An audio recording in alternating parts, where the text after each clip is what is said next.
There ain't no easy way out. I won't back down. Good morning. It is Monday. Amazing. It's beautiful in Los Angeles today.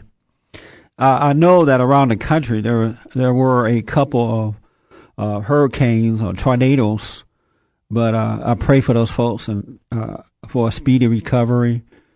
It's really awful when those kind of things happen, but that's what we have to deal with on this earth. Earthquakes, tornadoes,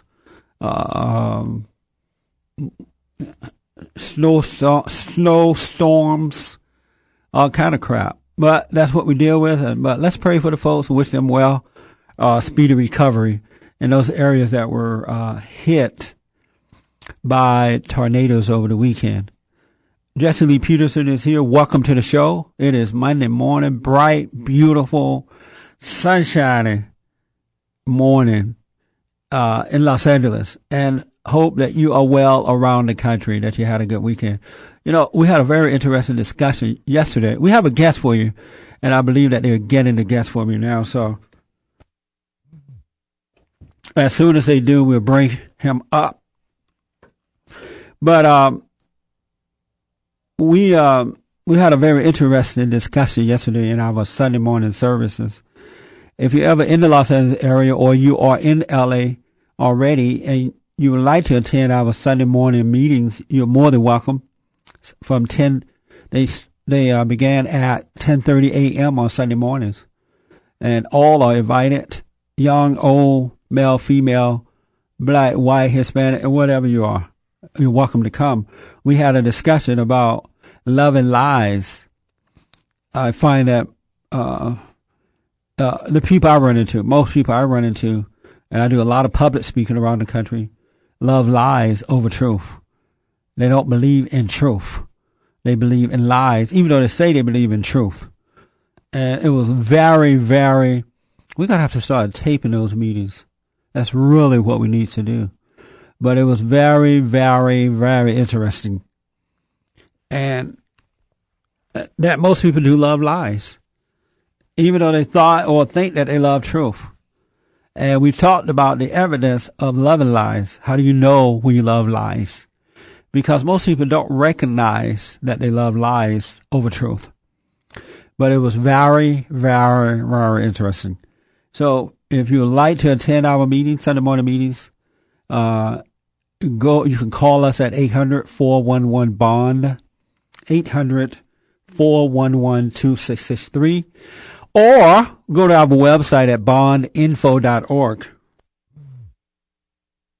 bondinfo.org.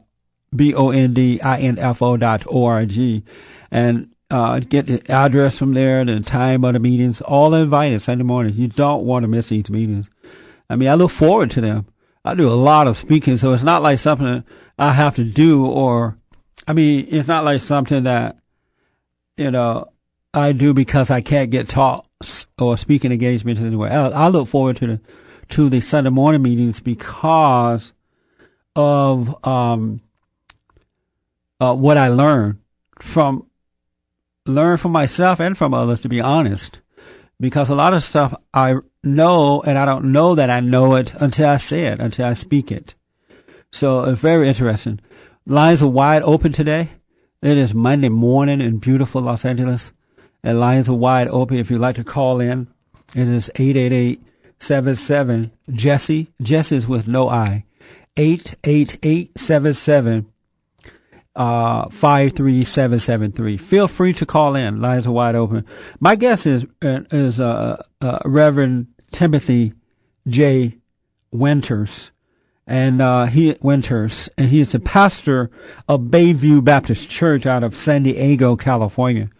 And I've spoken with the pastor before. He's a good man. So put your ears close to the radio, or if you happen to be listening by internet around the world, put your ears close to your internet speakers. You don't want to miss Reverend Winters. He also has a school.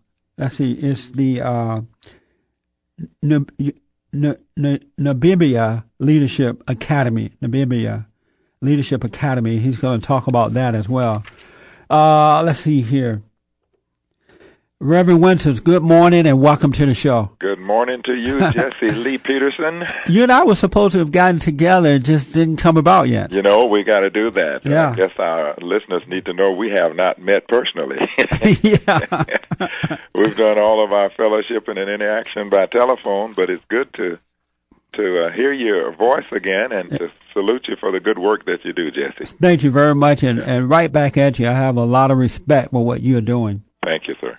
You know, it's really good, too, because it's hard to find, you know, you happen to be black, but it's hard to find a lot of black men, especially, who are on the side of good and not into the color thing and just want to do what's right. Well, I agree. I agree with you. Not that I consider myself in the description that you've just given. Yes. I'm thankful for who I am. Yeah. I don't like to say proud black man, but I'm thankful for who God made me, how He made me, and that's significant to me. But aside from that, there is a quality of Christian living that should be equalized among all ethnicities. Yes. That's what I'm about.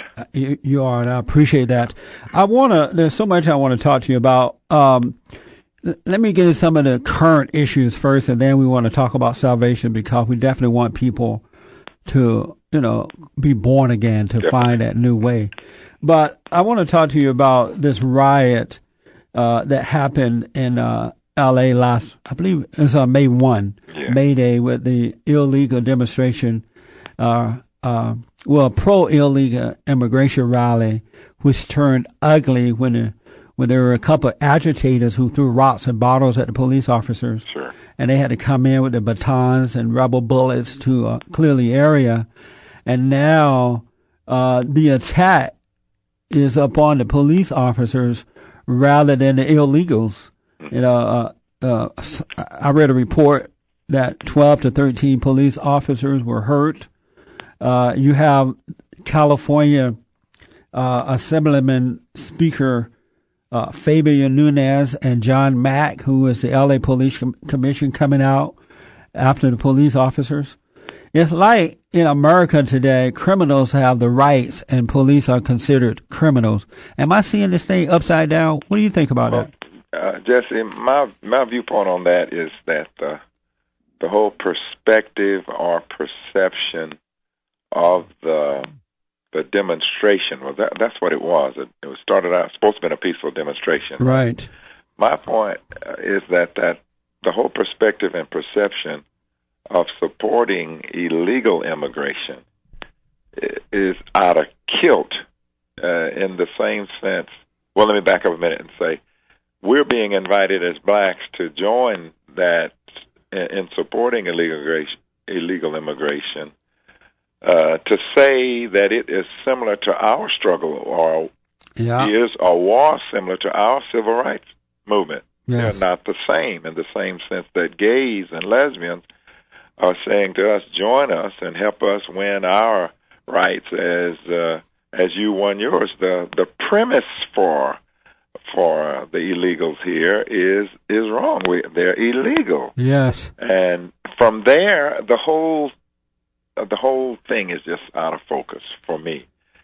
And I think the strategy is to shift the blame to the police. Now, we know we have our share of problems with police. Yes. We have the Rodney King thing happens many times. It's just people are not there with a camera to catch it. We know that's true.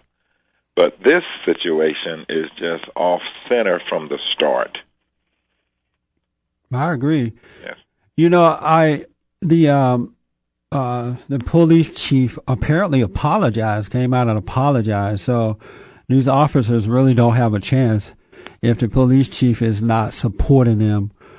You make a very interesting point when you say that blacks are being invited to join these folks, and they want to classify illegal alien as a civil rights issue. Yeah. And we have been used, as black Americans, over the last 50 years or so by the radical homosexuals. They said, well, we have been discriminated against just as you've done with black people. This is a civil rights issue. The National Organization of Women Who Hate Men, the Planned Parenthood who want to just murder black and white babies, all babies really, inside the mother's womb. And yet, black Americans, not all, but most have stood by quietly and allowed this to happen to us. And we have not really fought back on this. I think, Jesse, that's because not enough voices are being heard on this viewpoint. To have our people hear an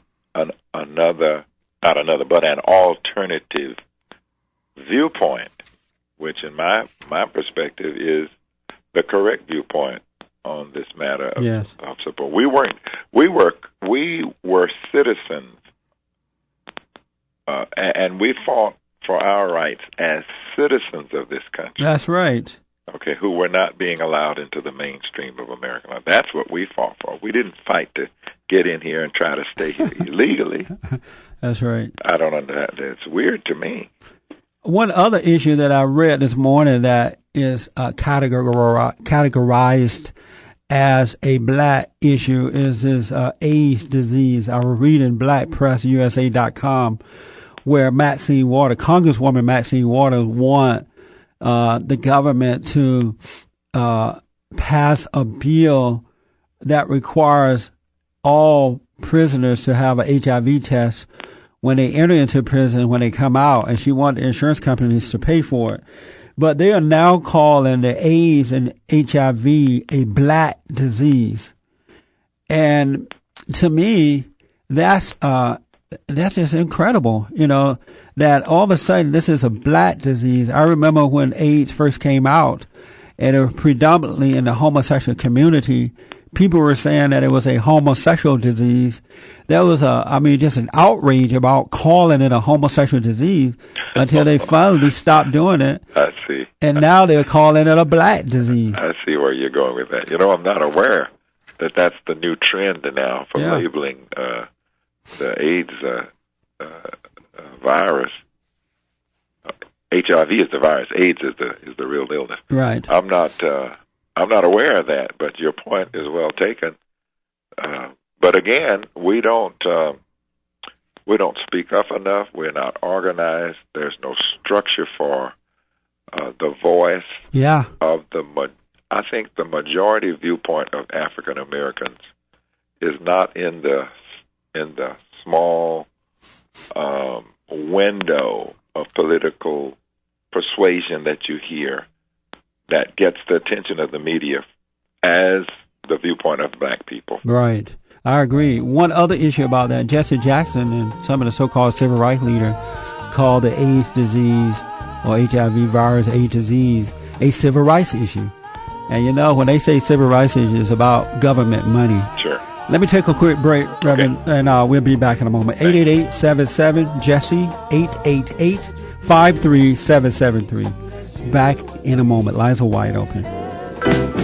A great day in Los Angeles, Monday morning, 10:17 a.m. We're on the air Monday through Friday, 10 to 12 Pacific time.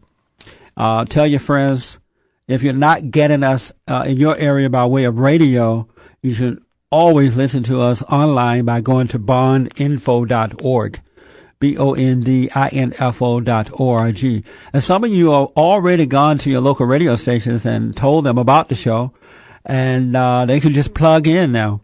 They can pick us up. We are out there, and there's no other radio show like the Jesse Lee Peterson Show that I'm aware of. And I invite you to go to your local station or call them and ask them to pick up the show. If you'd like to call in, it's 888-77-JESSE, no I with the Jesse. My guest this first hour is Pastor Timothy Winters. He is the pastor of Bayview Baptist Church out of San Diego, California. We're going to tell you how to get in contact with the church, with the pastor, in case you're in the area there or you'd like to send a donation to the pastor to help them out. They're doing good work there. So we will let you know how to get in contact with them. Pastor Winter, there's so many issues going on in America today. And I understand that there are spiritual issues. They have nothing to do with the physical. And we're trying to get people to get to that point. How do people, I believe the only way they're going to get there first is that they must be born again. You know, they have to overcome that prideful nature and become men and women of God. How do people, how can you be born again? What is salvation all about? Well, Jesse, that takes us back to the heart of the gospel. The root of the gospel is to bring life to deadness. The scripture says in Ephesians 3:1, we were dead in trespasses and in sin, and that the Holy Spirit gives us life. So when that word of God touches the receptive heart, that person is changed. We call it born again. We call it regenerated again. Without a genuine, sincere confession on the work of Christ, the person of Christ, we cannot be saved. And that is still the clear presentation of the gospel. Salvation is through Jesus Christ and no other name. And what is salvation, and how do you recognize that you have it? All right. Salvation is to be saved from our inherent sin. We inherit sin. I'm fascinated with this thing called DNA. I can hardly let a night pass without watching at least one forensic file. I'm just fascinated that they can convict someone with just a swab of spittle from their mouth. Yes. So we inherit sin in the same sense that we have our DNA, and that's the issue that must be dealt with. We are forgiven. We are set free from the bondage of sin based on our faith in Jesus Christ. His blood cleanses us from our sin. Right. That is basic gospel that will never change with me. And anybody else who thinks that they can preach a salvation that does not include the blood of Jesus for our sins is missing the mark. And how can we recognize sin? Because, sin is not a popular word anymore. And so, Jesse, let me tell you what I teach my new members class. The main evidence of sin is death. Yes.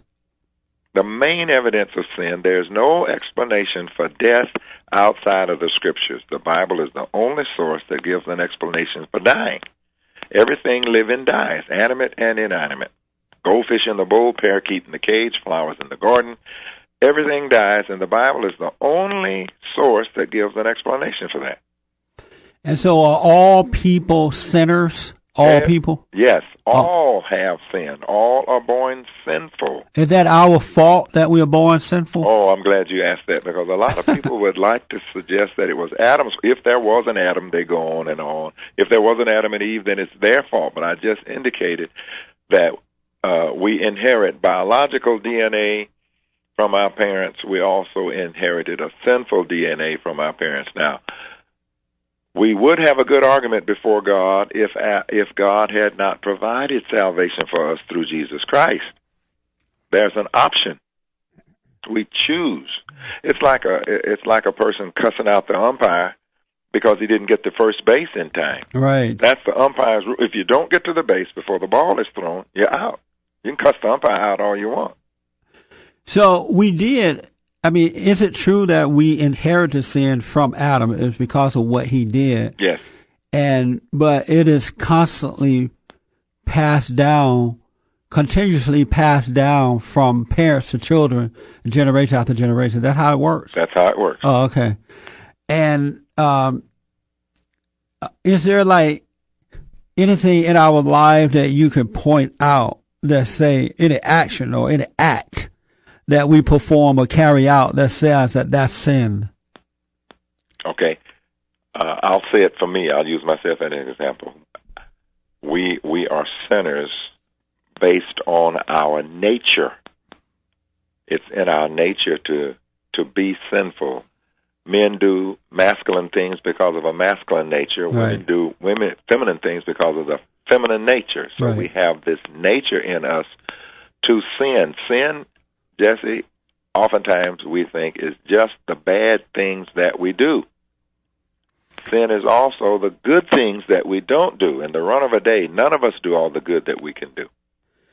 So an example of sin, and I think what I'm hitting at for those that don't think that they're sinning, is when you commit adultery, when you lie.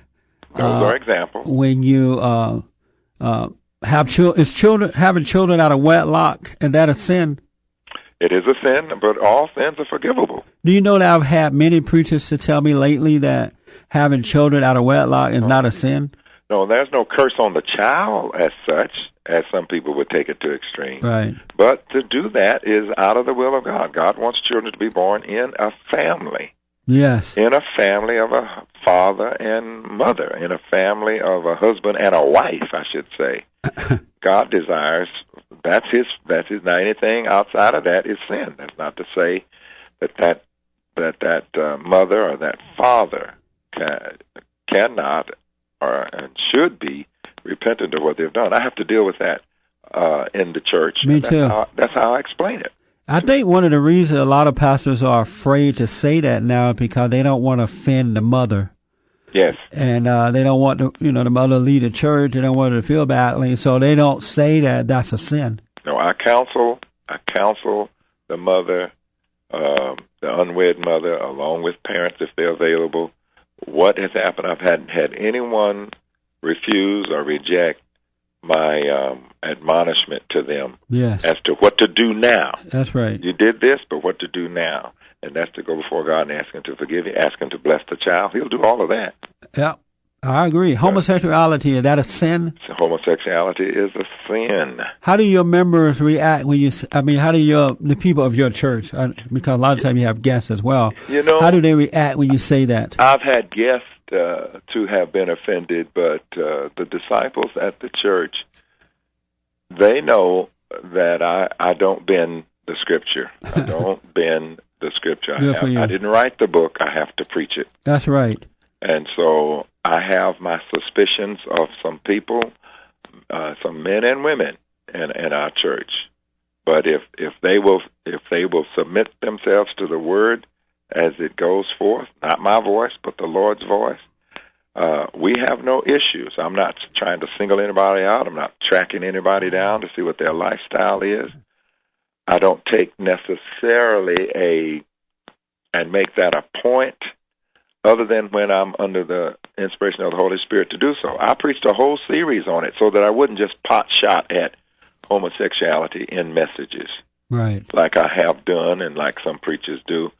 I took a time and did research on it and preached a series on it to put it in biblical perspective. So there are occasions when I have to preach it, and I do. There was, in thinking about homosexuality, the House of Representatives just passed a bill last Thursday. They call it a hate crime bill, and the bill is to prevent anyone from speaking out against homosexuality, and that includes the preachers in the churches and on their radio shows, such as we are doing right now. And hopefully President Bush will veto the bill. But I was just, as you were speaking, I was thinking about how protected homosexuality is today. And they're constantly... And becoming more. Yeah. But here's the other point, Jesse. We allow our elected representatives to do that. When I say we, majority of them are African Americans, are Democrats, and it's I don't mean no harm, it's our Democratic representatives who are pushing the homosexual agenda. They're pushing that. I have to honestly tell you, Reverend, I'm 57 years old. I will be, if I live long enough, I'll be 58, May 22nd of this year. I never thought that I would live to see the day when so many black Americans, especially the political ones, support things that are so wrong. I remember growing up, I literally thought while growing up, and I realized now that think it was wrong, but I thought that only white people committed sin, that only white people were homosexuals, had abortion. I remember I grew up down in Alabama on a plantation. I remember my uncles would go to Florida in upstate New York during the summer months to work. And they would come back and they had all these stories about these white homosexuals that they had seen, right? Yeah. And I just thought white people committed sin. I did not know black people were into this stuff. And so to see that nowadays is absolutely amazing to me. Let me ask you, Jesse, what does homophobic mean to you? Well, they say it means... No, just what is it? What is it? It's a fear of homosexual. Are you scared of homosexuals? Not at all. See, then that's an undeserved term. Yeah. People who would hear us speaking now would call us homophobic. Yeah. I have no fear of homosexuals. That's right. None. I've counseled, Reverend, with so many homosexuals, men and women, over the last 17 years, and many of them have overcome homosexuality. They're now out there living normal lives. Yes, there are several ministries, successful ministries around. I probably shouldn't call this name because I didn't get permission to do it. But there's one in San Rafael, California. Uh-huh. Does a real good job on bringing men and women out of homosexuality. Yes, they're out there. People, they're overcoming it. Sure. So sin, the way that we as people can recognize if we're sinners or not, it's the things that we carry out, the way we act in a lot of areas of our lives, right? As well as the good that we don't do. Give me an example of that. I don't understand the good we don't do. We call it the sin of commission, bad things we do. The sin of omission, the good things that we don't do. When you have, we'll just call it an urge to do something good and you talk yourself out of it. Right. That would be sin. When you have opportunity to witness to someone and you quench the spirit and you don't, you let it pass, that is sin. Oh, I see. Yeah. I've never heard it put that way before. You have not? Oh, no. That's a very common, I should say, teaching on sin, the good that you don't do as opposed to over against the bad that you do. Hey, let me take a bottom of the hour break, Reverend. 888-77-JESSE, 888-77-53773. We're going to take a bottom of the hour break. Do not touch that dial. Reverend Timothy Winters is my guest, and he's up for questions and concerns. We'll be back in a moment. Welcome back. Jesse Lee Peterson is here, 888-77-53773. Reverend Timothy Winters is my guest. He is with the Bayview Baptist Church out of San Diego, California. A good man. I have the utmost respect for Pastor Winter, and I'm so glad he's with us today. Pastor Winter, before I go to the callers, I want to tell you this. You heard that commercial from the producer of the show? No, I didn't hear the commercial. I was just on dead silence. Oh, okay. Mm-hmm. There was a young man, Malcolm Brooks. He is 19 years old. One of the things that we do at Bond is we have home for young men. We bring them in and show them how to repent, to forgive, finish school. But we also teach them trades. Some of them like start businesses and things like that. And Malcolm is the new producer here, and he's 19 years old. First time he's ever done anything like this. Okay. And it was really inspiring to see the change that is happening in his life right now. That's great. I was speaking to him on the phone. Let's back up to that sin. James 4:17, to him that knows to do good and does it not is sin. Oh, okay. 4:17, okay. Yeah, and then you got attitudinal sins. Pride and arrogance, prejudice. Well, that's interesting. Let me take some calls real fast here because the people have been waiting for a little while. All right. And I will come back to the omission and commission issue. Okay. Let's see here. Let's go to line one. Damien, where are you calling from? I'm from Phoenix, Arizona. I'm out in Phoenix, Arizona. Jesse, how you doing? Good. How are you? Thanks for calling. You're on the air. Absolutely. I just calling in, man. I just was enjoying the interview that you were having, and I just had a kind of comment or so to make on the issue. And basically, my comment was just that. Obviously the problems that we're having are in the church. I mean, the biggest problem, even when it comes to being political, a lot of that has to do with the church following and what people are believing in. So what do you do as a preacher yourself to help these preachers? I mean, they are obviously one of the biggest problems that we're having is the preachers having the correct training. So, like, what do you do about that? That's a good question. Weber Winters? Well, I'm glad Damien got to that, because that was in my thoughts as we were speaking earlier. Unfortunately, many of our pastors are out of sync with the issues that we face today as a people. I'm not talking about a political viewpoint, but just to have a broad enough knowledge so that their preaching has a broader effect. I'm going to preach the scriptures as straight and clear as I can, but I have the obligation also to bring into that message applications to the current situations that we are dealing with and that we're living in. Many times our preaching does not touch that. Is it due to a lack of knowledge, or are they afraid to tell the truth in the pulpit for fear of losing the congregations? I think, first of all, Jesse and Damien may have his viewpoint too. I think, first of all, it starts with the lack of knowledge. Oh, okay. We're underexposed. I totally agree with that. I agree that the interpretation of the Bible is a lot simpler than people try to make it, and that's just the problem is that they just fall into this whole thing that they have to try to interpret the Bible in a certain way. I mean, it's just so simple. The answers are all there. And I'm just hoping that maybe one day, because obviously you want to help as many people in this world as possible. Just like the gay person, you want to help him, and the young man who's out there gangbanging who really needs some help. You have to have patience with him.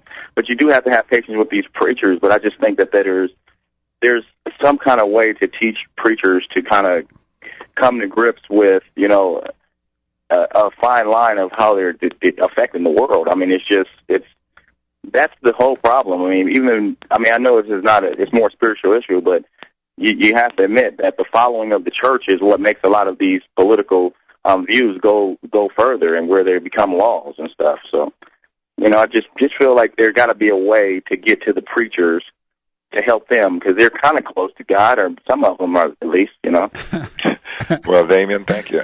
And Jesse, here's thank you, Damien. I appreciate your call so much. Thank you for having me. As we brought our discussion toward the matter of sin at the end, as you're hearing now, a gospel as we're calling it now, many times never even gets close to the matter of sin. We've got a whole new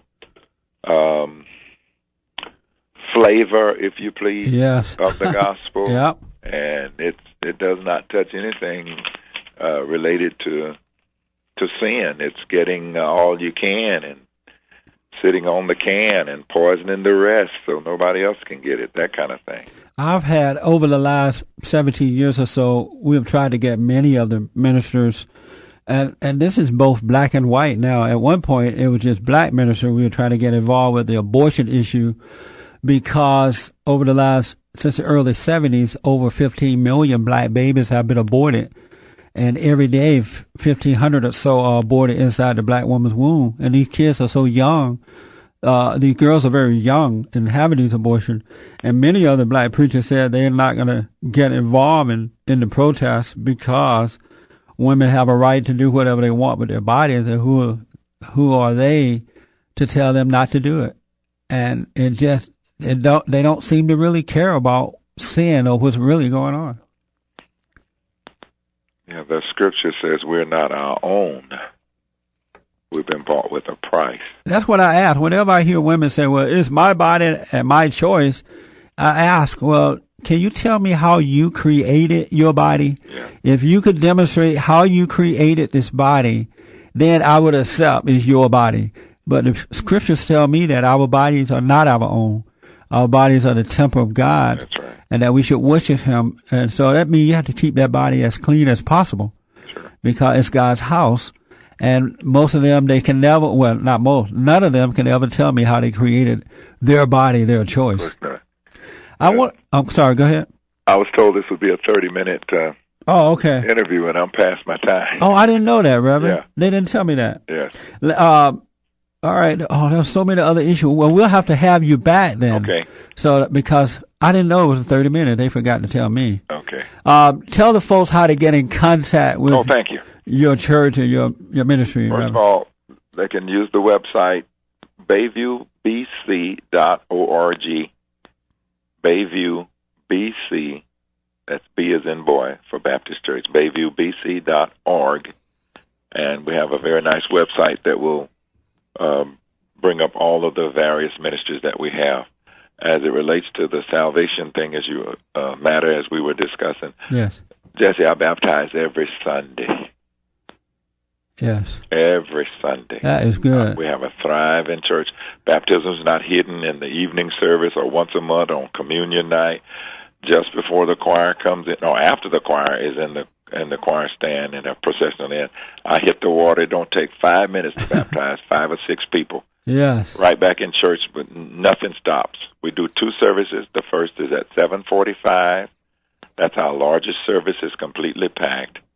And then the second service kicks in at 11, and that service usually wraps up around 1 o'clock.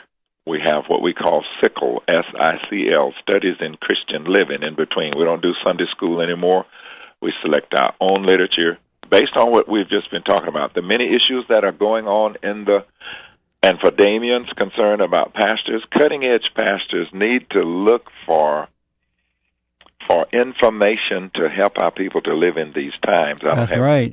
I don't have no axe to grind with that uniform lesson series that you get in Sunday school, except if you grew up in church. If you're in church, you know many times the lessons that come down do not relate to where we are, particularly in a church experience as an individual congregation, and the lesson may not apply to us more generally so that we can relate to what we're going through. So we select our own subjects in SICL, Studies in Christian Living. So that goes between, in the old Sunday school time, what we used to call Sunday school, we now call it SICL. And that's for the young and the old? That's for everybody from the crawlers all the way up. Yeah. That is a great idea. Yeah. I've not heard that idea before. Yeah. I noticed that your church have gone from 60 families to about 2,500 or so. There were 9 members in the choir when I came there. I never will forget it. The Lord has been kind. He's been kind. Well, I'm not surprised, Reverend. Whatever you do good, it comes back. Yeah. Once again, give out your information. Okay, one more time. BayviewBC.org. And if I may, Jesse, we have the only 24-hour gospel station in San Diego. And that's KSON 1240, KSON 1240. And when people get through listening to your show, of course, I want them to finish listening to your show, then they can go to the web of thesoulofsandiego.com, and they can listen live to gospel music all day and all night. So in the San Diego area, they can listen to KSON 1240 on the radio. Yes. But they can also go to the website and listen to it for the rest of the day if they want. The internet. The internet. By way of internet. Right. And that's one of the good things that is hosted at the Bayview Church as well. Right. Yes. Well, Pastor, if you're ever down this way, Jesse, let's hook up. I will. I definitely will. And next time I'm up your way, I'll make sure I do the same. Blessings to you. Thank you, Pastor, and God bless you for what you're doing. Okay, bye-bye. Thanks for coming on. All right. I didn't know he was for 30 minutes. My producer will get fired today. He's new on the job, but this is his last day. No, I'm kidding. 888-7753. Did you know he was half an hour? 45 minutes to an hour. Oh, okay. You forgot to tell me? Huh? You forgot to tell me? He said he was possibly staying for the whole hour. I don't know what he's talking about, 30 minutes. Oh, okay. So you were expecting at least 45 minutes, and he said he could possibly stay for an hour? Okay. Well, you're not fired after all. 888-7753-773. 888-77-JESSE. Lines are open. Pastor Winters had to leave. apparently he was under the impression that he was on for a half hour today. My producer said he said 45 minutes to an hour, so that he could possibly do an hour. But that's fine. I enjoyed it. But there were so many other questions I had. I didn't even tap into some of the things I would have liked to ask the pastor. But you know what? We'll have other people on, and I'll have him back as well. You can also listen to his show at KSON, Gospel Music on 1240 down in San Diego. So check him out. We 888-775-3773. We're going to have to change the dialogue a little bit here unless you have questions and answers about what you've heard thus far. But let's take a break, and we'll come back in a moment. Lines are open. 888-775-3773. We had other calls on hold, but somebody, can we get people to answer the phones out there? The phones are ringing and no one picking them up for some reason. Talk to me, son. Okay. Why is that happening? 888-775-3773. 888-77-TALK. No, not talk. Jesse. Talk. 888-77-Jesse. And Jesse is with no I. All right. We are revealing the lie so you can see the truth. Jesse Lee Peterson is here. We're here Monday through Friday from 10 a.m. to 12 noon Pacific Standard Time. Tell the folks about the show. If you're not getting it, it's a brand new show, so you may not be getting it by way of radio right now in your area. Call your local station and tell them about the show. All right? Let's see. Let's go to line 2 here. Thanks for calling. What's your first name and where are you calling from? Damian Davis. Oh, okay, Damian. I wanted to call in again. Is that illegal? No, that's fine. Have your way. Oh, okay. You're on the air, Damian. Oh, okay. Hey, I was just giving you a call because I just wanted to know, Jesse, in your situation, as far as like I was called earlier about the churches needing help, do you mention, like, to the last preacher that you spoke to, have you mentioned how bad it is for them to kind of do more of a dialogue in church instead of church being kind of like a thing where people go in to listen to music and get a couple of few words and kind of, shake them up a little bit. Instead, that people actually, like in your church, people converse with each other, hear others' problems, Yeah. Another person's problem helps another person hearing it, and sometimes them standing up even, gives them the courage to stand up, Those are just small issues, I think, that aren't in the churches right now, even the ones that I go to. Well, I have not spoken to Reverend Winters about that, but you make a very good point, especially in the black churches. Black Americans, not all, but most of them are so angry and emotional that the only way that they can survive is by having lots of music, lots of hooping and hollering and carrying on. And so they tend to party Friday or Saturday night and get up on Sunday morning, go to church and finish off the party. And the preachers keep them excited in order to seduce them to, get their money and get their support for the church. There is no real honest dialogue or teaching in churches, in most of the black churches today particularly. And as a result, the people issues are not being dealt with. Another thing that they do too is they have these folks that come in, they just preach the Bible to them, not knowing, because they don't get feedback or questions, they don't know that they're not, or care that they're not even helping the congregations. The congregation feel good for a moment, but when they go out there into the world just wipe them out because they have not discovered, they have not been born again, they don't have any power at all. Yeah. And a lot of churches are doing that. You're absolutely right. Yes, I just wanted to, comment on that issue. I know you probably have other callers, but, there's a lot of issues. I actually like the other gentleman that was on your show, and he mentioned that, some sins or things that are sometimes sins are things that you don't do or you don't pay attention to, and things like that. And I don't know. I just don't know. I liked what he said because I do feel like there's things that I know I should be doing, and I'm not doing it. Why not? But is that actually a sin? Is that actually a sin? I wanted to get into that. Let me say this to you, Damon. I wanted to get into that with him a little more because I had never heard that before. And but we're going to have to bring him back to get a better understanding of what he was talking about. So I'll have him back on. But why is it that you don't do the things you know you should be doing?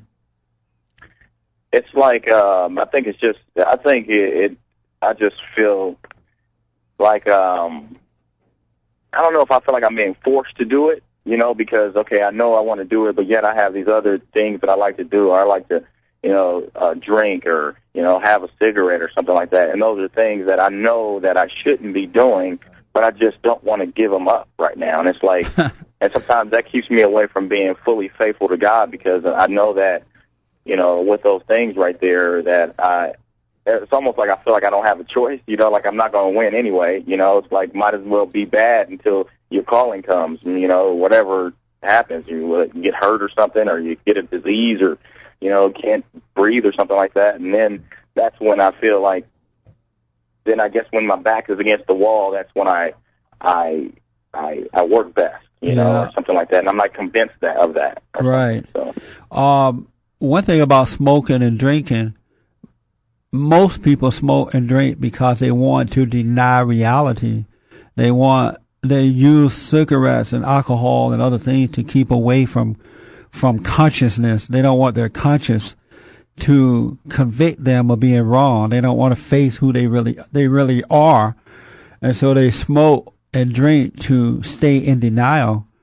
And until you are willing to overcome sin or overcome yourself by staying away from that smoking and drinking and face who you really are, it's just never going to get better from you or for you. Most people use things of the world to deny consciousness, because God gave us a conscience, and our conscience convicts us when we are wrong. But if you use sex and drugs and video games to deny being wrong, you're never going to get right. Yeah.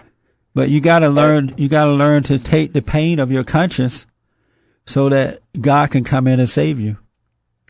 And that's the big issue too, is I guess, I don't know, I'm just too easy. It's too easy to give in to the pain as far as the versus the fight of stopping. Like, you know, you smoke a cigarette or you drink, there's withdrawals when you stop, you know. Like, you know, you may not feel it. It may not be so intense where you just like shaking like no drug addict or something like that. But at the same time, there were days when you know that you shouldn't have a drink, but you still go have one. And you know that cigarettes are bad and they're going to kill you, they're going to hurt you, and you know it.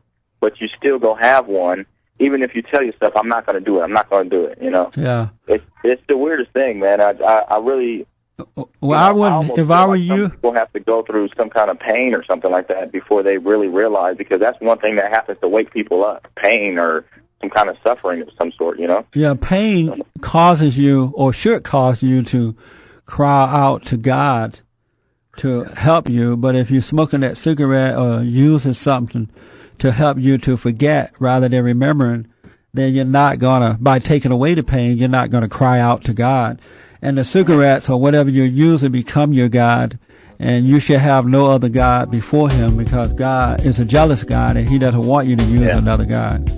Can't serve two gods. Yeah. Damon, I appreciate your call. Oh man, I have one more issue about having sex with a girl that you're with, and you know what? Hold for me. Can you hold? Damon, let me take a quick break. Hold on for a minute. How do I put him on hold? 888-775-3773, 888-77-JESSE. We're going to take a break, top of the hour break. We have another hour to go.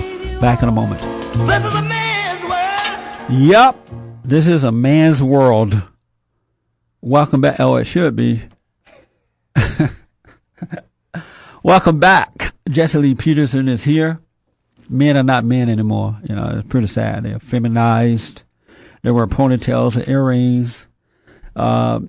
Men, not all, but most allow women to feminize them. I've never seen anything like that before. I saw men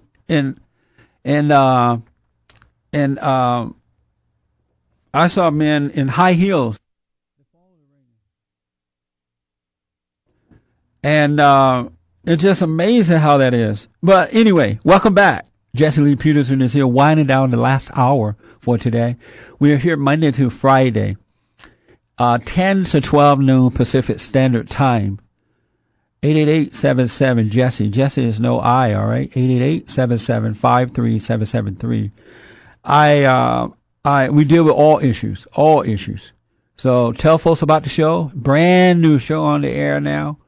If you're not getting us by way of radio in your area, call your local station. They will just plug in and get us. In the meantime, you can hear us around the world by everybody and their mama on the World Wide Web. Just go to bondinfo.org. BONDINFO.org. I need to take some call. People have been waiting for a while, and I appreciate that. I want to go back to Damien first from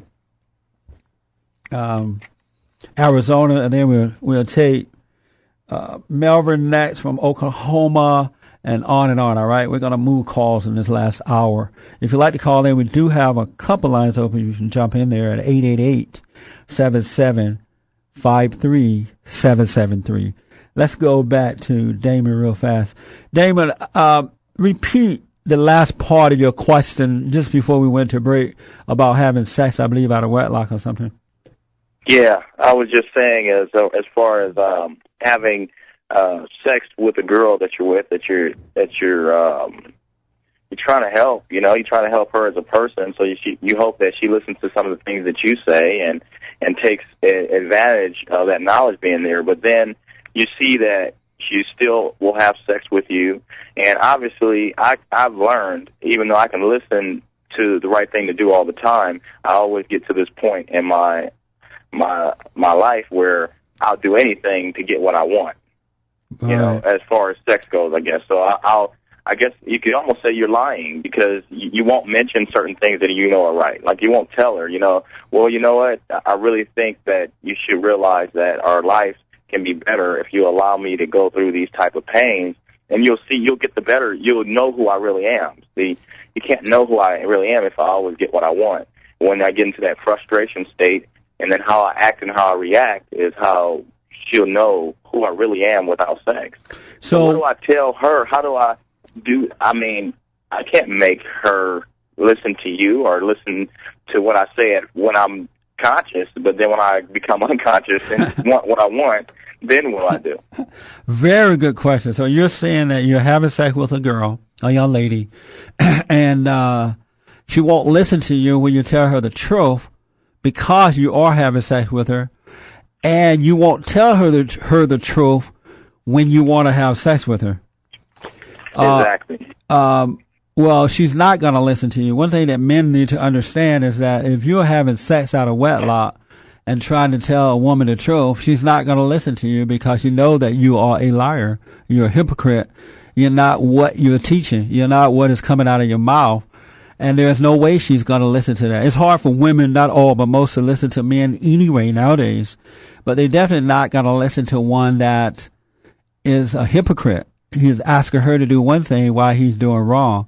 The best thing for you to do is to love this woman enough either to marry her or stop having sex with her so that you can guide her in the right way. Otherwise, it's not going to work. It's a relationship made in hell. Yeah. So you're going to have to make up your mind. Either you're going to be right so that you can do right, or you're just going to be all wrong because you're not going to guide this woman in the way that you're doing it. And you need to stop being selfish by stop using her in that way. Respect her enough to either marry her or leave her alone in a sexual way. Yeah, I hear you. I guess I already know that that's the truth. It's just, like I said, and when you get in a certain position and you want something so bad, you'll lie to yourself, you lie to everybody, and it's just really hard to tell her the truth when I know that I have a lot of working on myself to do.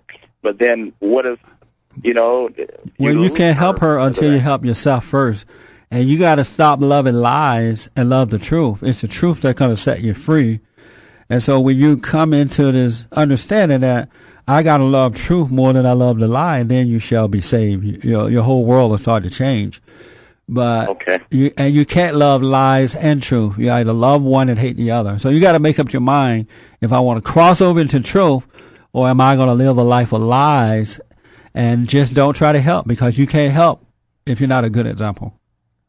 I got you. All right? Got to lead by example, and if you're not doing it, they're not going to listen to you. So they're not going to listen. It's like parents trying to tell the kids to do right when they're doing wrong. The kids are not going to listen to that kind of crap. No.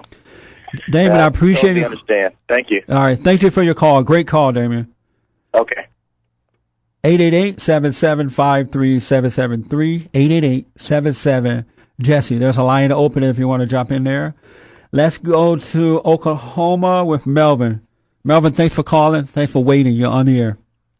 Yeah, Jesse. I have a problem, and I don't, I don't know how to rectify it. I've talked to a couple of people that go to your church, and what's basically happened is I followed my wife to Oklahoma, thought I was supporting her, and now things have turned around. The mask has actually come off, and she is doing things. I mean, we don't sleep together. We are married, and I just don't know how to get my manhood back and to correct what's going wrong in my family with my wife and me, because we have no communication. She says that she's a Christian, but she brought her brother in the house and told me that her brother gives her more satisfaction than I do. How you know, what? Well, first I want to ask, why did you follow your wife to Oklahoma? Because I thought I was supporting her in her, because she had her mother died, and she had a brother that was autistic, and the state of Oklahoma says that you gotta live in the state in order to have guardianship. Now she has two other siblings that live here, but her mother told her, I want you to take care of my boys, and I want you to come here, and I thought I was supporting her. Well, that was your first mistake, Melvin. A man should never follow a woman anywhere. That's out of order. It's spiritually out of order. The right way is for the woman to come into your world, and when she come into your world, she should find peace and wisdom, understanding. A man should never, ever, ever follow a woman. Women don't respect men who follow them. It's a sign of weakness. I'm sure there are many other ways that she could have worked out that situation with the brothers. Maybe they could have, whoever it is that, she's taking care of could have come to wherever you were living in the beginning. You should never follow a woman anywhere. Yeah, I know. Why did you allow the brother to move in? I did not allow the brother to move in. Did you tell her that he? I told her it's not acceptable. I said, and she told me, well, if my brother leaves, then you gotta leave. So how long you been married? We've been married about 13 years, and when we were in California, everything was just, nice. Everything was like we were there for each other. We had, any problems we had, we were able to talk it out. But now she just basically. See, what happened is, I lost both my legs, and I don't know if that has anything to do with her thinking that I'm not a man. But she has told me that her brother gives her more satisfaction, that if her brother leaves, I gotta leave. And then she basically broke down and told me that her retirement money from where she worked at that hospital in California got us this house, but when we signed it, we both signed the papers. And I'm just like wondering, what has happened. Did you lose your legs after you were married or before you got married? After. And did she lose interest in you once you lost your legs? She lost interest in me. She got me a bed out in the living room. We have had no intimacy, no contact, and or anything. She will come in and give all this stuff. She'll say to her brother, how you doing? And she doesn't give me no conversation. Why? Do you have children? Yes. How many?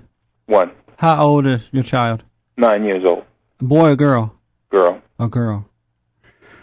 Melvin, you're going to have to make a choice, and you're going to have to wake up and become a real man. You two, you sound too weak and needy of this woman. And as long as you know that you're that weak and needy of her, she's never going to respect you. Women hate weak men. Women hate men who need them and want them and allow them to control them in the manner that she's doing with you. She's running over you. She doesn't respect you because you're weak. So you're going to have to make up your mind that you want what's right more than you want this woman. And if she's unwilling to change, you're going to have to get out of there. If you can't stand up to her, it's best since you have a child there. Are you close to your child? We are very close. Oh, okay. Well, I don't want you to leave your child with her because she's going to destroy your child. If what you're telling me is true, and I believe it, I'm not hearing her point of view, and there's always two sides to every story. Yeah, it is. Yeah. I want to acknowledge that, but if what you're telling me is true, you leave your child with her, she's going to destroy the child as well. No, I've been told that she cannot. I mean, she cannot bring up a child because she's got issues with her mother. Yeah. But she also, it sounds like she hates weak men too. Yeah. And I'm sure if you examine her relationship with her father, she probably hated her father as well. He was an alcoholic, yeah, beat her and stuff like that. And so I think she's telling me, well, I'm not going to be treated like my mother. And I've never treated you the way your father treated your mother. Well, Melvin, hold on for me. Let me take a quick break, and I'll come back to you and try to give you some solutions that you can take. Okay. Back in a moment. 888-775-3773. 888-77-JESSE. Lines are open. Back in a moment. We are back. Welcome to the show. We're winding down the last hour on Monday. And I think this is Monday, May 5th. Am I right about that, Damon? Danny? May 5th. 7th? Oh, my God. What is happening? 888-77-53773. 888-77-JESSE. A toll-free call. We pay for the call. We're on the air Monday through Friday, 10 to 12 noon Pacific time, around the world by way of internet and some radio stations, but you have to call, find out, because I don't know where they are right now. But go to your local station, ask them to pick up the Jesse Lee Peterson Show. They'll just plug in. There's none like it. We are rebuilding the family by rebuilding the man. 888-775-3773. I'm going to go back to Melvin first here. Let's see. From Oklahoma. Melvin, how long, how long you been married? 13 years. You've been married 13 years. How did you lose both of your legs? Okay, I had a problem with my small toe, and the doctor told me to whirlpool it, see if I can get some, blood flowing back through there. And then I was distracted, and I didn't realize how hot the water was, and I was a diabetic. And I didn't feel how hot the water was until it bothered me after a while, and I took them out. And then the toes started blistering, and from there it went downhill. I'm sorry to hear that. That's terrible. From there it went downhill, and, and at first, everything was all nice and everything, and then all of a sudden, she knew I had a problem with her brother coming over every Saturday and Sunday. She would fix him breakfast, but wouldn't fix what she'd wait till I leave to go to dialysis. Then she'd fix him breakfast. And I asked her, I said, I don't think that's appropriate that you're doing that. And we've had these arguments to where it's like, well, you can leave, but my brother's not leaving. And I'm like, well, how do you figure you could just talk to me like that? She used foul language. And I've asked her, why do you think you could just talk to me like that? What gives you the right to talk to me like that?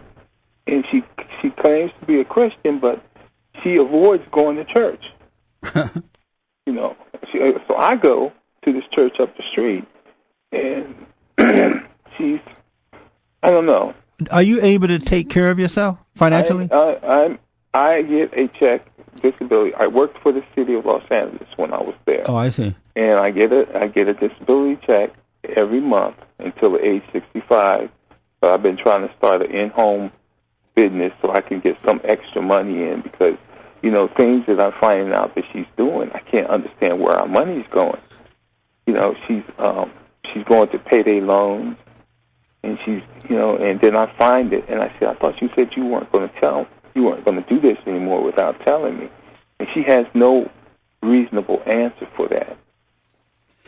Well, again, I'm getting one point of view here, so I have to only go on the information, the solutions that I'm suggesting to you is based on you telling me your side of the story. I'm not getting her point of view. But if what you're telling me is right, and I have no evidence to disbelieve you. She will never get on there and tell you that she has told me to kiss her A and to F me and stuff. She will never admit to that. Is she there now? Oh, yeah. Will she come on the air? No. She's back there in the room. She told me, I said, do you want to sit down and talk? Talk with him and everything? No. She went back there and slammed the door. Have you asked her brother or told her brother not to come over? Yep. And what did he say to you? He said, well, my sister said, I said, this ain't just your sister's house. Oh, okay. But he, I said, I live here too. This part of my house, I signed my name on the mortgage. And I said, look, in the house, and there's a little bit, that's for my daughter. That ain't for you to drink up. Remember, here's my best solution for you. First, you got to overcome your resentment for this woman. You have to stop resenting her in the manner that she's treated you. It's wrong with what she's doing, if what you're saying is true, but you got to stop resenting her, because if you can once you stop resenting her, then you can stand up to her in the proper way, in the proper manner. But with this resentment that you have, you're not going to be able to deal with her in the right way. You'll either be too weak or you will overdo it. I even got your CD about Be Still. Yeah. So you need to use that. Have you used it? I've used that, and I can't seem to be able to give it my full attention because something may happen. I got to do it. I try to do it late at night when everybody's asleep, and I could just do it without being interrupted. Yeah, I recommend that you do that the first thing in the morning, every morning, and the last day at night, and you will find that inner strength given to you by God to deal with this woman and all people in the right way. But you gotta drop your anger. You gotta stop resenting her, and then be absolutely honest with her, but don't overreact to her. Just tell her the truth. And if she is refusing to change, you may have to move out. It's your house too, right? Yeah. Well, maybe you have to sell the house or something and move out and take your daughter with you so that you can raise your daughter, because some women are so guileful or willful that they won't, they hate men so much, especially women who are hating their fathers, that this woman may refuse to change. And since you're in a wheelchair, you're like in a helpless position right now, at least physically.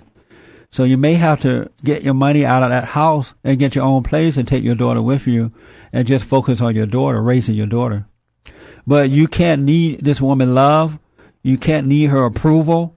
You can't need her to feel good, make you feel good in order for you to move forward. Yeah, that's what somebody told me, that she cannot give me the kind of love that I need. They said that she can't give me the kind of love that I need. No, she doesn't have love to give you. You should have the love to give to her. But right now, you don't have the love to give to her because you need her. No. Yeah, so you're going to have to get over your resentment for your mother, because it sounds like you end up marrying your mother. So you're going to have to forgive your mother for the way she treated you, and your father for not being there to protect you from your mother.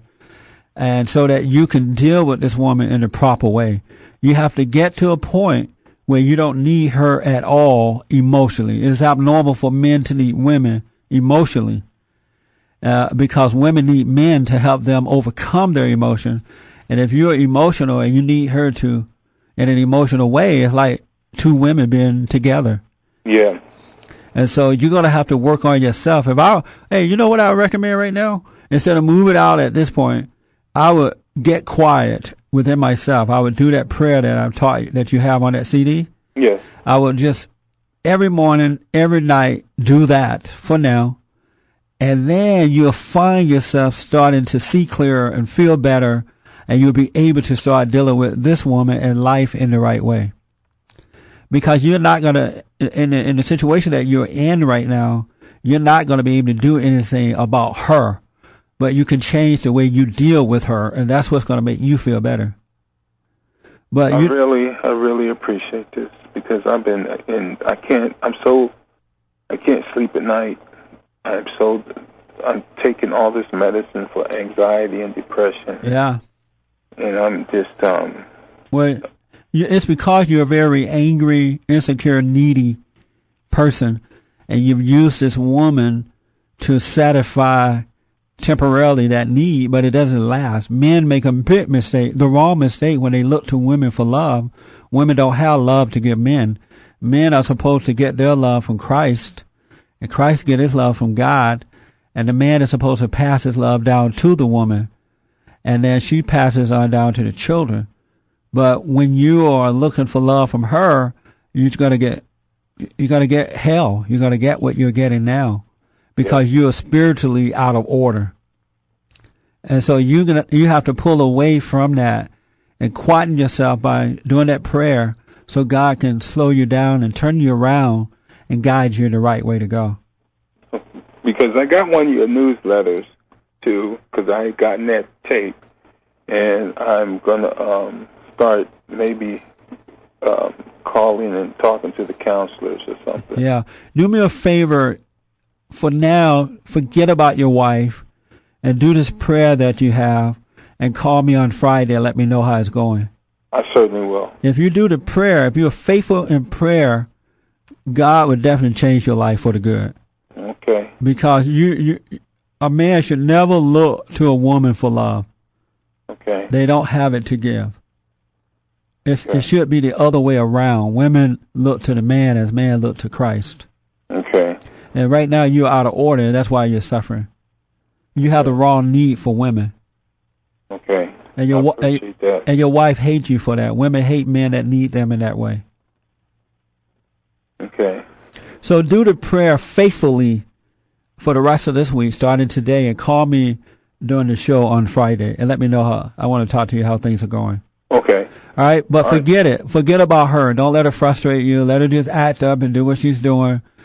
And you get yourself in order spiritually, things will start to change immediately for you. You will see your way out of that situation, or how to deal with her in the right way where you don't have to leave. Okay. But right now, do the prayer. All right. Thank you, sir. My heart goes out to you, man. I pray that things work out for you, and I look forward to hearing from you on Friday. Okay. Thanks for the call. Okay. Thank you. All right. That is amazing. But that's typical. I hear that all the time. Maybe not that bad, the guy in the wheelchair. But men are weak for women today. They're looking to women in a way that they should be looking to Christ. A man should never, ever, ever, but never, ever, ever, ever, but never look to a woman for love. They don't have it to give. There's God in Christ, Christ in man, man over woman, and woman over children. Women love men who love what's right. The women do not love men who love them. They love men who love truth. They do not love men who love them. They love men who live truth, live by example. They do not love men who cater their lives or rotate their lives around them. They love men who love what's right first. And men who love the woman more than they love what's right are not happy men. They're not strong men. They're not real men. They're insecure, emotional, needy, pathetic men, and women hate it. And now, some women will tell you, you know what, I want an emotional man. I want a man who will tell me their problems. They're lying to you. They're seducing you. And once they get you, they're going to wipe you out, because a woman is not in her nature to handle your problems. She needs you to be a solid foundation, so that when she's under you, you're her head, she can look at you and feel secure. She can have confidence in you. A woman should never see a man weak. Never, ever, ever. A man should never go to a woman for counseling. They don't have it, men. It's not the way God created it. This is not a macho thing. It's not an ego thing. It's a spiritual thing. This is truth. 888-77-53773. 888-77-JESSE. Jesse. No I. We're going to take a break. We have half hour left in this program for today. Lines are open. So let me hear from you. My heart goes out to Melvin. I understand this problem. We'll be back in a moment, folks. Lines are open at 888-77-53773. 888-77-JESSE. You know, I just want to piggyback on Melvin out of Oklahoma. What men need to understand is that there is a spiritual order to life. And whether we like it, accept it, believe it or not, it's still out there. It's in the air. It's in our nature. It's in the spirit. That order is God in Christ, Christ in man, man over woman, and woman over children. And men, when you're first born, when you come through your mother womb, you're supposed to love your father, your mother and father. And so you love your mother, you get that motherly love until you're about 3 years old, pampering and that mother's love. But after 3 years old or so, the father should take over and by example teach you to love him and wean you off from mother's love, from that needy, emotional, mother's love, which is good in the beginning. It's good from 1 to 3, from birth to 3. But after a while, it becomes no good. And so the father comes in, and a man who loves what's right, not a macho fake man or a weak, pathetic man or an angry man, but a man who lived truth, should come in and wean the boys and girls, the children, both male and female, off the mother's love and give the kids wisdom and understanding and logic rather than emotion. And when the kids can love the father because he's, a lovable man, a good man, compassionate man, then that connection is always there. Loving the father, you're going to grow up with a sound mind.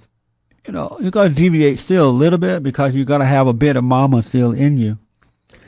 But when you become of age, you're able to forgive and completely become as your father is, a man of wisdom and strength and understanding, no anger, but compassion. Know what is right and do it without having been told. That's how you grow up. And then when you get married, you're gonna look for a woman that will come into your world because you don't need her and in an emotional way. You don't need her to make you feel good and make you feel like a man. Because feeling like a man doesn't make you a man. There is no feeling to manhood. There's only feelings to womanhood, but not manhood. So if you feel like a man, you're really feeling like a woman.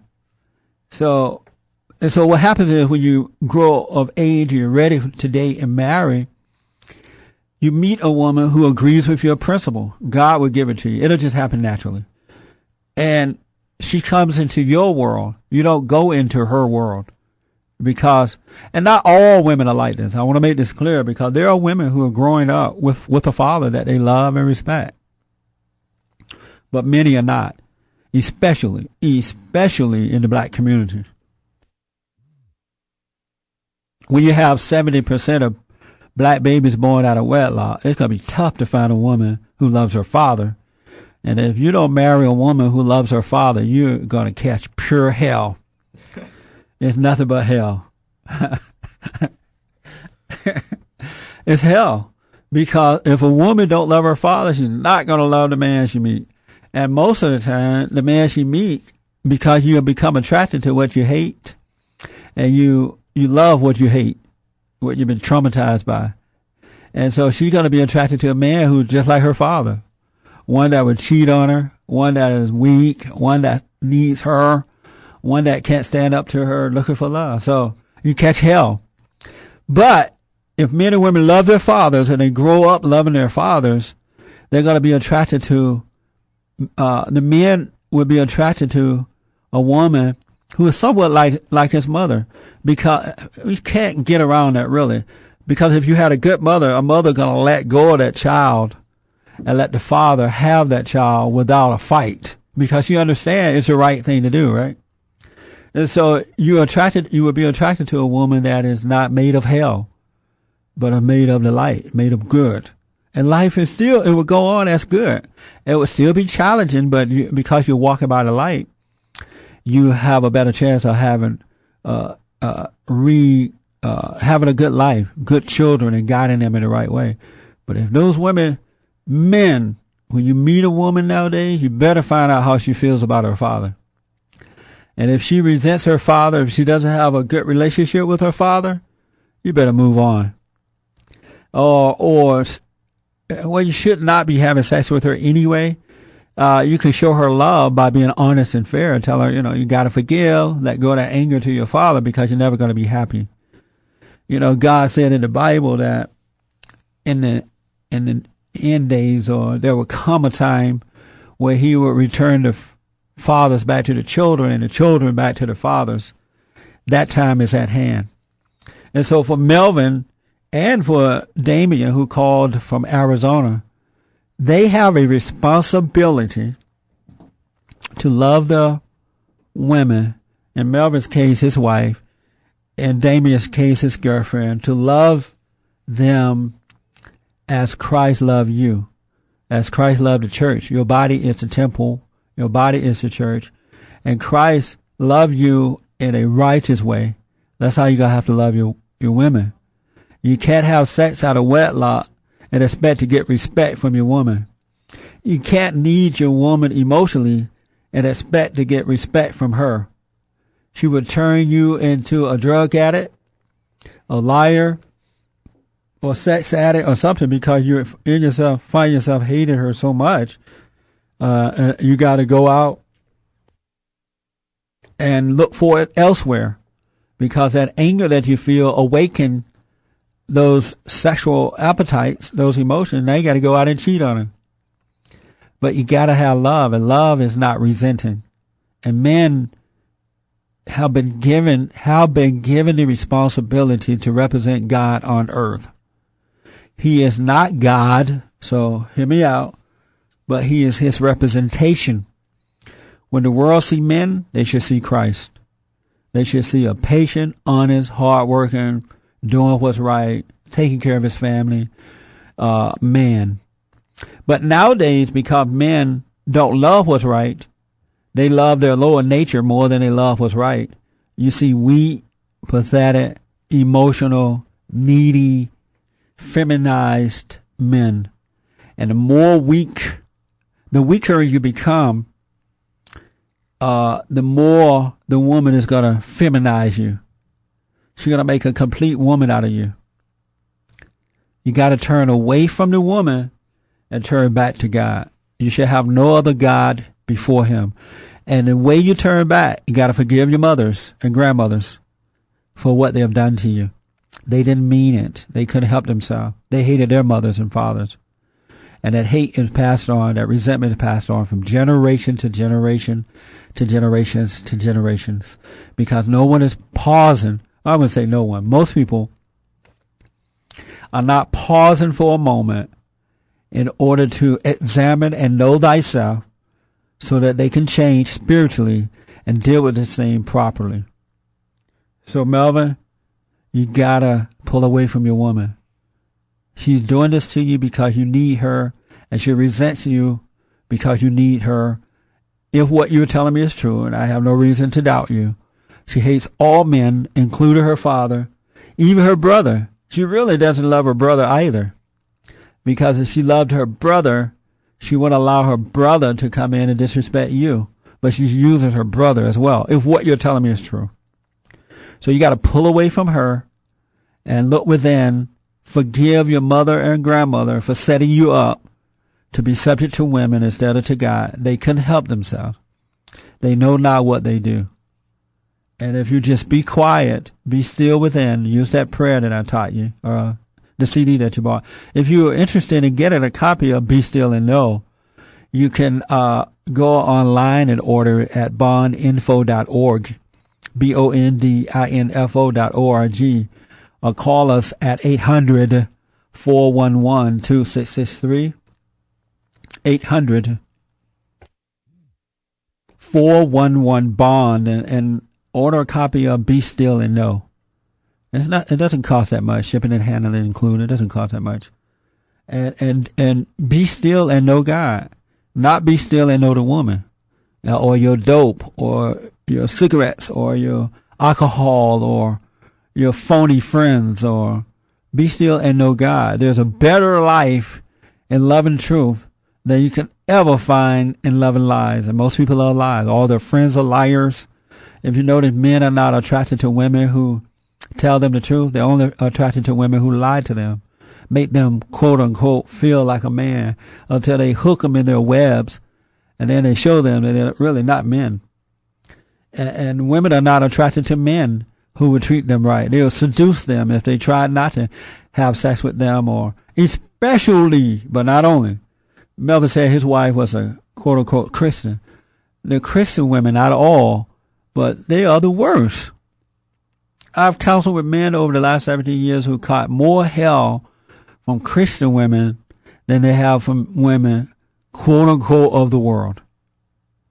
But you got to turn to what's right. 888-77-53-773, 888-77. Jesse, I want to hear from you. Even if you disagree, ladies out there, men who may disagree with what I'm talking about, I want to hear from you. I'm open for disagreement. Show me where I am wrong. I could be wrong.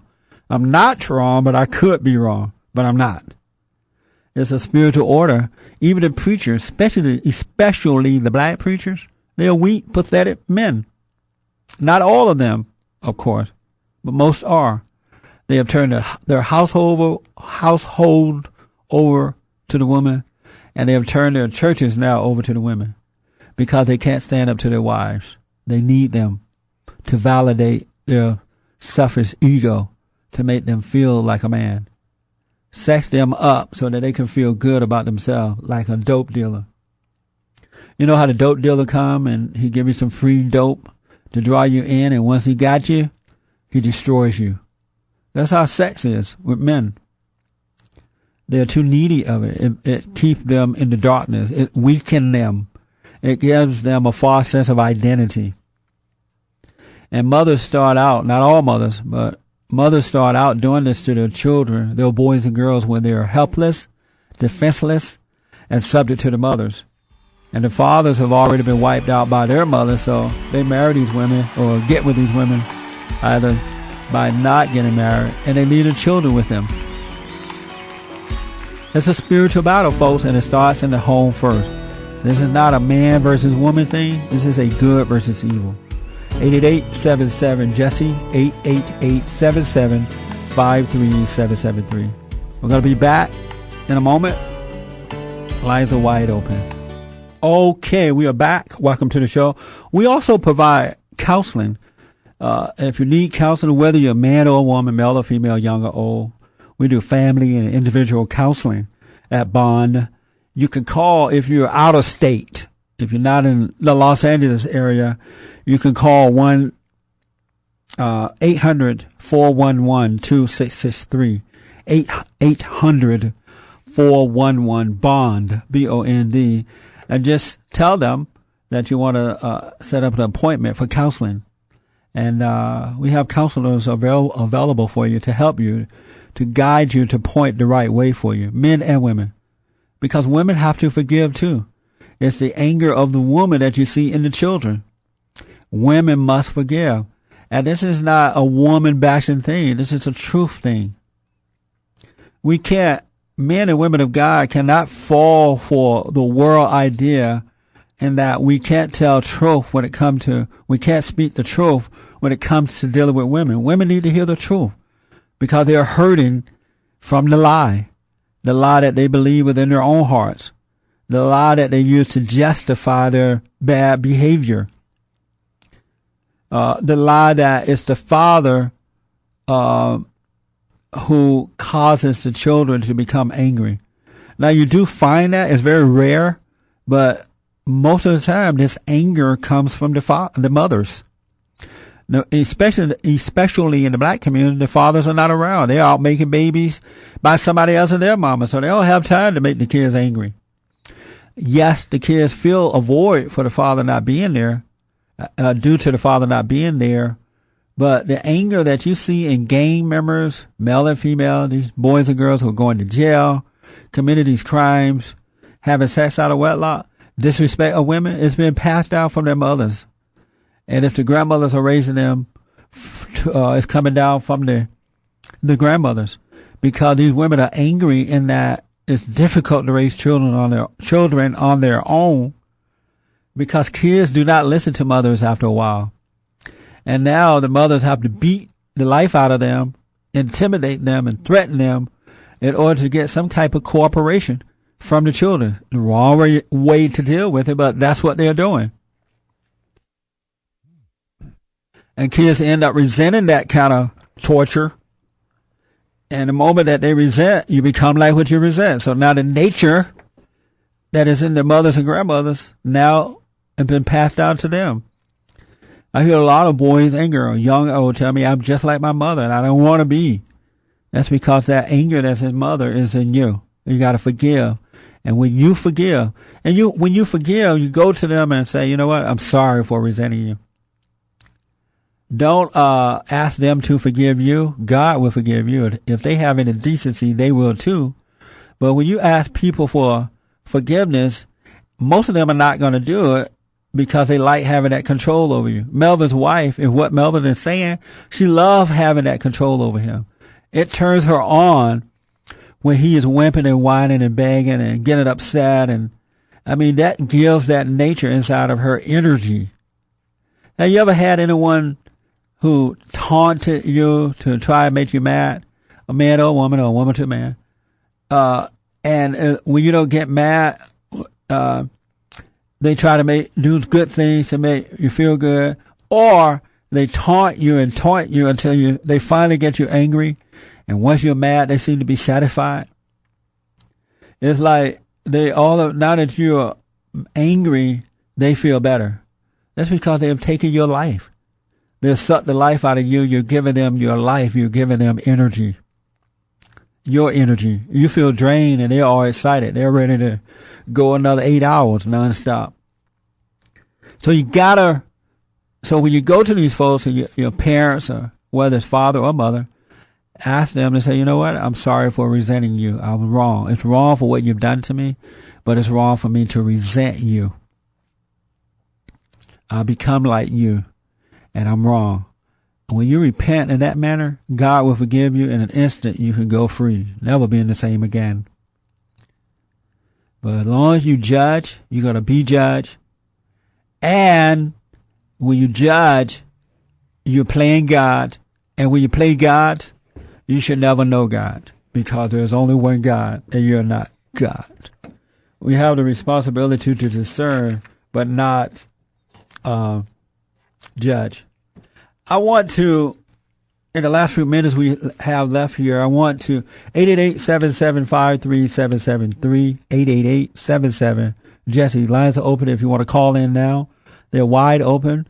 You have questions or comments, or you agree or disagree with me, feel free to call in at 888-77-53773. In the last few minutes, I just want to read you a quick, short article here that is from blackpressusa.com. It is Waters, who is Maxine Waters, wants AIDS test for prisoners. Los Angeles, Congresswoman Maxine Waters, a Democrat, has introduced bill in the House of Representatives calling for insurance companies to cover the cost of HIV testing and testing for federal prisoners upon their incarceration and release. We believe, the article goes on, we believe that when you do this kind of testing, not only will you diagnose HIV/AIDS, but you can get people started on the kinds of medicine that they need in order to have long and healthy lives, said Waters. The insurance bill, H.R. 822, would require insurance companies to pay for HIV testing in the same way they'll cover the cost of diabetes testing. H.R. 1943, the Stop AIDS in Prison Act of 2007, called for mandatory HIV and AIDS testing for all inmates arriving and exiting a federal concentration facility. Waters' efforts are in response to the growing impact HIV and AIDS is having in minority communities. According to the Centers for Disease Control and Prevention, African Americans, or I say Black Americans, I don't like African American because they're Black American. Black Americans account for half of all new HIV and AIDS cases. Racial and ethnic minority comprise of 69% of new cases. Isn't that amazing? You know what's amazing about that too is that rather than dealing with the lack of morality within the black community, it's because that's what's causing this. The lack of self-control, the lack of moral values. They want to just do testing and give folks drugs, but they don't want to change the character or the nature of the people. Just get them drugs, keep them alive a little longer so they can have more sex and get more disease and kill everybody else. Comprises of 60, black folks can, racial and ethnic minorities comprise 69% of new cases, according to the 2005 data released by the CDC. According to the Bureau of Justice Statistics, blacks made up 41% of all inmates in the prison system at the end of 2004. That's amazing to me. Congresswoman Waters always has been an unapologetic advocate for fighting AIDS in the black community in the wrong way. This is a liberal Democrat. Maxine Waters is not on the side of good. Maxine Waters is on the side of stand in the government, maintaining her power and wealth. Says Philip Wilson, executive director of the Black AIDS Institute. AIDS is America today. AIDS in America today is a black disease, according to this report. AIDS in America today is a black disease. Isn't that a lie? AIDS is an immoral disease. It's happened to folks who are out of control, who has no self-control. You remember when AIDS first started, was discovered in this country? It was a homosexual disease. Everybody knew it, and people were saying it at a period of time. Homosexuals became angry and said, "Do not call it a homosexual disease." And we got away from calling it a homosexual disease. Now they calling it a black disease. Blacks should be embarrassed by this. I believe had we done something about it when it was just in the homosexual community, it wouldn't be as widespread as it is today. But because they did nothing about it, it became a political issue, and they stopped identifying it as a homosexual disease. It just opened up the floodgate so it can infect the rest of society, mainstream society. Current funding levels and HIV policies are not keeping up with the reality of AIDS in the black community. That means that they want more laws and more money. Dennis J. Freeman is a contributor to the blackaids.org. AIDS is a black disease. That is a lie. That's an insult. I don't know why you're always attaching negatives to black folks. Maybe because black people allow them to get away with it. If this bill should pass, that you know that money is coming out of your pocket, right? Because if the insurance companies are forced to cover these folks, because everybody and their mama have it, over 50% of black people have the disease. 50%. That's amazing. It's going to break the insurance company, which means that you're going to have to pay. Your insurance will go up. It's going to come out of your pockets to take care of immoral people. Over 50% of the new cases are in the black community. Thank you. Well, that's outstanding, too. Over 50%. So you're going to have to pay if this bill should pass.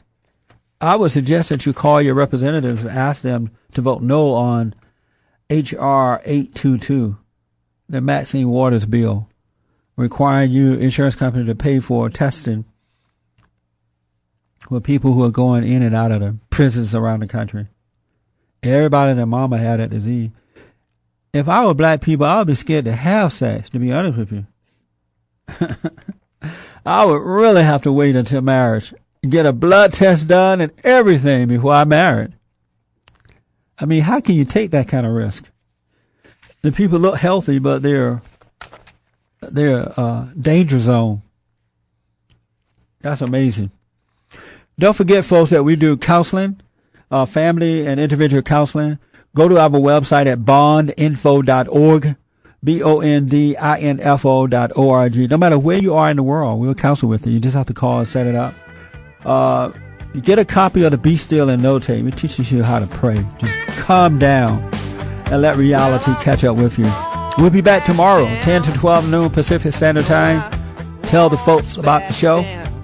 And thank you for calling in today. I thank my guest, Reverend Winters, for being on with us. And we'll be back tomorrow with something real exciting for you, too. Thank you, folks. Have a good evening.